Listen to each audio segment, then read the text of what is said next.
Hi, I'm Alex. I wanted to go over some horror news because a lot has happened this week already and I have some thoughts on it. Let's just talk about it. I obviously have to start this by saying rest in peace to Sam Neill.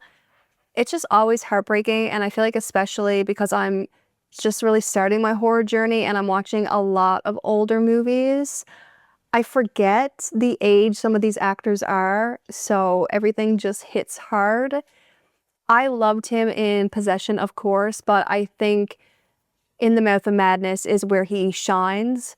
I actually have watched Jurassic Park a long time ago. I definitely need a refresher. Maybe this will be the motivation to do it, but if you're looking for a Samuel movie, definitely In the Mouth of Madness.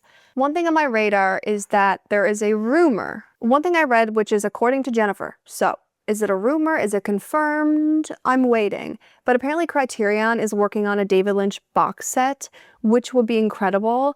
And I just saw that Disney lost the rights to the Straight story, so not sure. I do know there's a couple of movies I think I saw people talk about where it would be hard to get rights for them. I think like Dune, but I would love a Criterion box set of David Lynch. I would be first in line. The next thing I'm super excited to talk about is actually that Netflix announced, and I knew this was filming because I'm in Newfoundland, I'm from Newfoundland. Josh Hartnett is starring in a show called Below. It's coming in October, which is perfect. And I was excited because they were filming in Newfoundland and it was going to be about the water and fishing, but a lot of things that are filmed in Newfoundland usually are filmed in Newfoundland, but we don't say it out loud. It's not a Newfoundland setting. Josh Hartnett's character is called Calvin Penny, which is such a Newfoundland name, and he's a big-hearted but stubborn fisherman living in a small Newfoundland town who is still haunted by his father's mysterious death from decades ago. And when an unidentified sea creature begins terrorizing his hometown, for one, I think it sounds absolutely incredible, a sea creature, like what could that be? There's also some other great actors in this, but the fact that it is in Newfoundland, like that is going to be set. It's going to be, we are from a Newfoundland town, we're off the waters of Newfoundland. Newfoundland is the setting.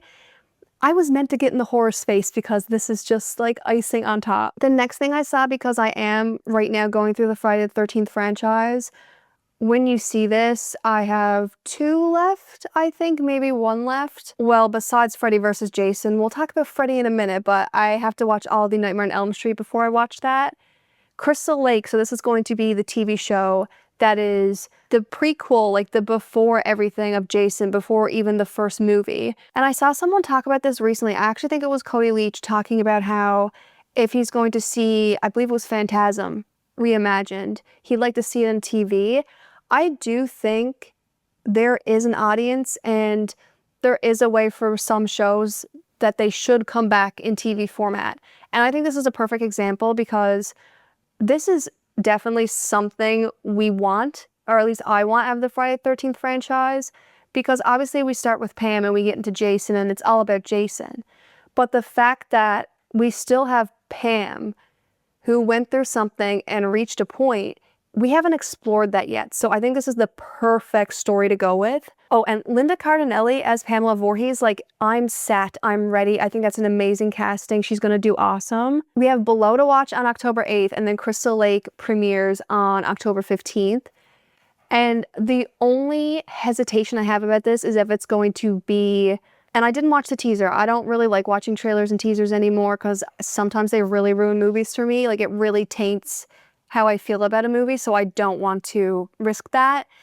I know a TV show is kind of different, but my one worry is it's going to be very emotional and very dark and I like that. I'm somebody who likes that, so it's weird for me to say that, but I'm afraid it's going to be too much of that and not enough of the slasher, which you want out of Friday the 13th. If it's going to have Friday the 13th Crystal Lake stamped on it, there needs to be slashing.